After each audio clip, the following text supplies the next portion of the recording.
Alright, hello everybody.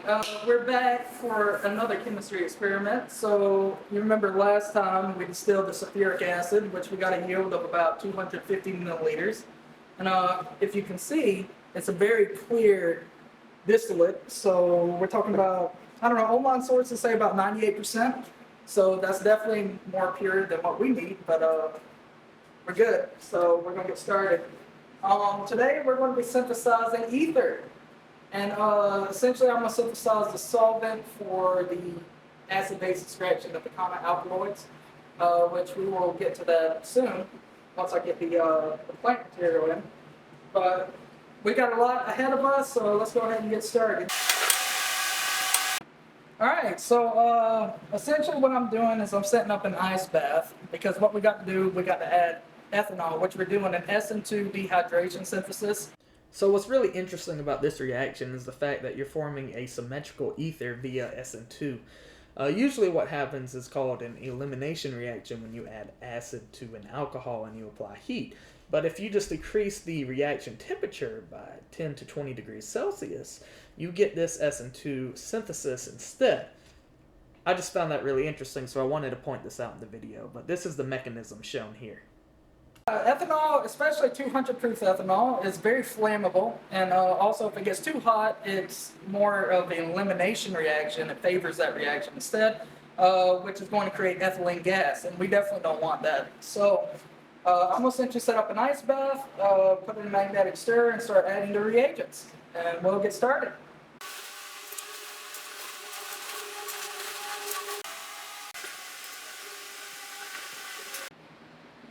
Alright, so now that we have our ice bath set up, I went ahead and added a thermometer in there so we can monitor the temperature.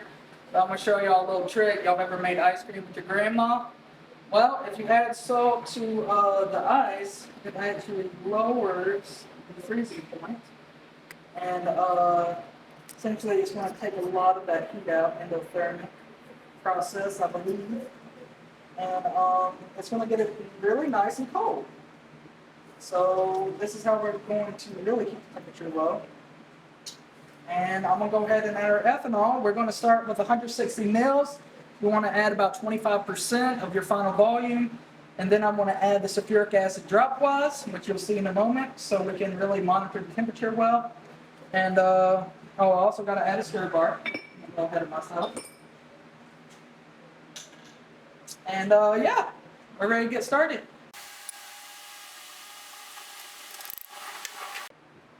Alright, so I added my 160 mils of ethanol. We got the thermometer in there, and now I'm going to add an addition funnel with sulfuric acid. We're going to add it dropwise. We're going to add about 140 mils of sulfuric acid, and like I said, we got to keep the temperature regulated, so I'm going to add it dropwise very slowly. But one more, let's address the elephant in the room. Most of y'all might be wondering, what is this?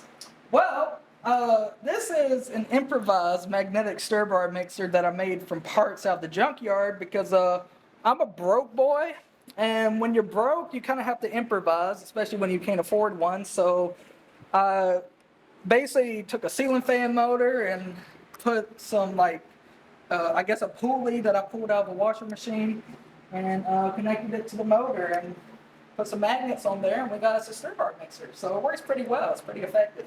But anyways, we're going to get started with the reaction now.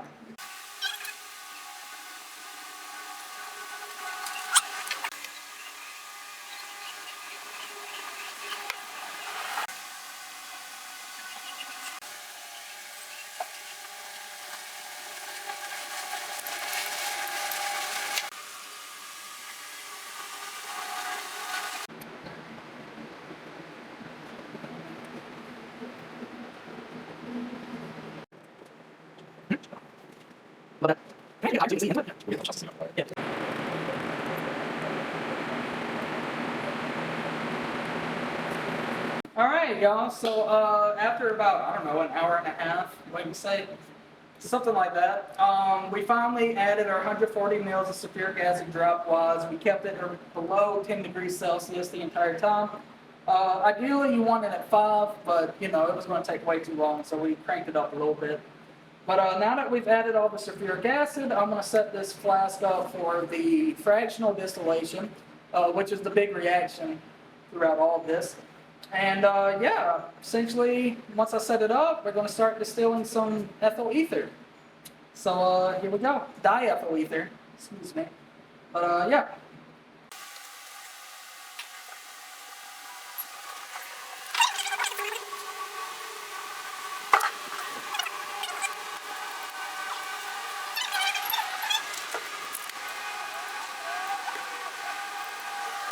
For the boiling, or better yet, instead of boiling stones, we're going to add sand so we have a nice and even boil. I'm going to add about 30 grams. So, I already calibrated my scale. Pretty self-explanatory, just put the weight in there and we will add our sand. And that's okay if it's not exact. Just want a little bit of boiling. Or want it to boil. It's not a reactant. Actually, I'm going to add way more than that. See, this is the troubleshooting part, I guess. We want to make sure we got a nice and even boil, and as you can tell, that's not as even as I like it to be.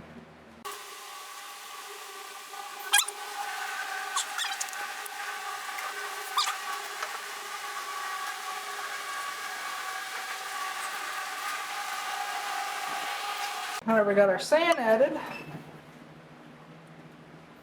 We will add our fractional distillation column. First, I'll just add a separatory or addition funnel.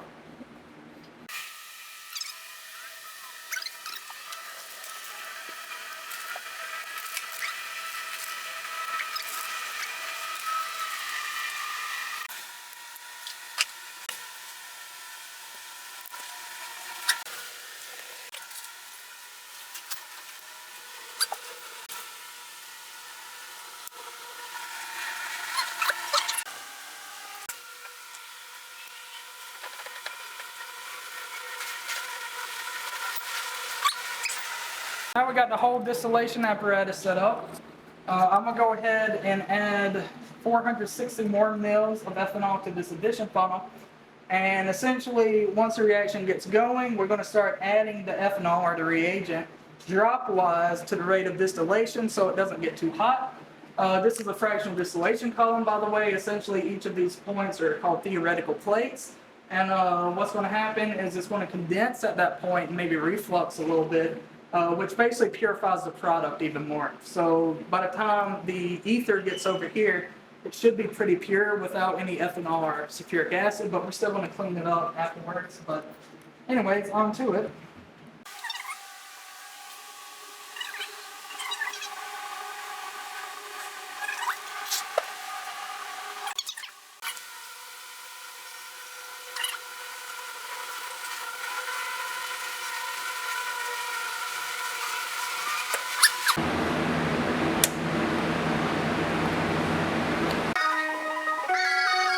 Safety first, y'all.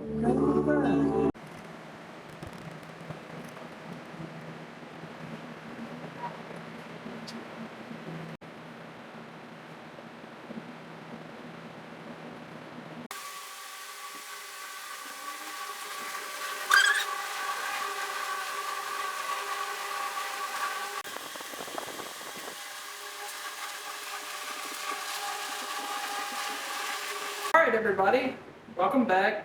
I was essentially doing this reaction or synthesis for 8 hours or something of that nature. I don't know, 600 milliliters of anhydrous ethanol takes a while to react. And you know, I had to play with the flow rate a little bit of the addition funnel to make sure that whatever was distilling up here, the boiling point was close to diethyl ether.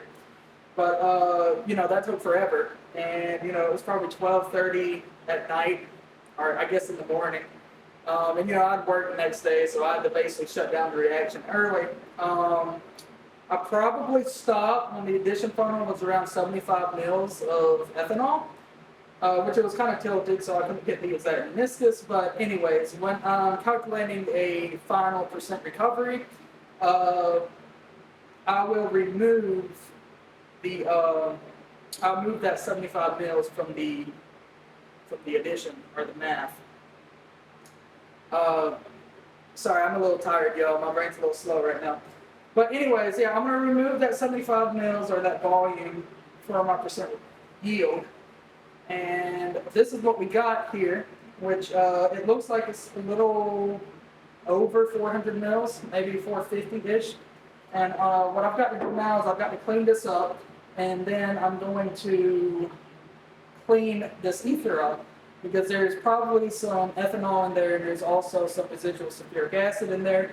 So I've got to rinse it and then desiccate it, and then we're going to distill it back over so it's a really pure product. But yeah, let's get started. Essentially what I'm going to be doing is I'm going to make a saturated sodium bicarbonate solution, or just baking soda. I'm going to rinse my crude ether twice in a separatory funnel, and then I'm going to rinse it with a sodium chloride solution, table salt, and that should clean it up quite a bit.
Now that I have my ether clean, I'm going to add it to an ice bath and desiccate it with calcium chloride.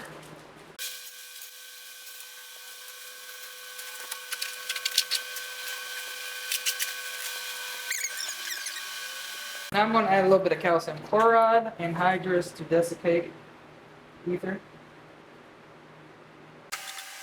This is an exothermic process, so that's why I'm putting it on ice. Let it sit for an hour, and we'll be back. So essentially, y'all, this is a simple distillation of the ether after the desiccant had absorbed all the moisture. I wasn't going to really show this in the video because I've already shown simple distillation, but this happened in about 10 minutes. So I also want to point out that I did not calculate a percent yield after this, because I sort of messed up, y'all, and I accidentally poured the ether into a separatory funnel that had to stop cock open.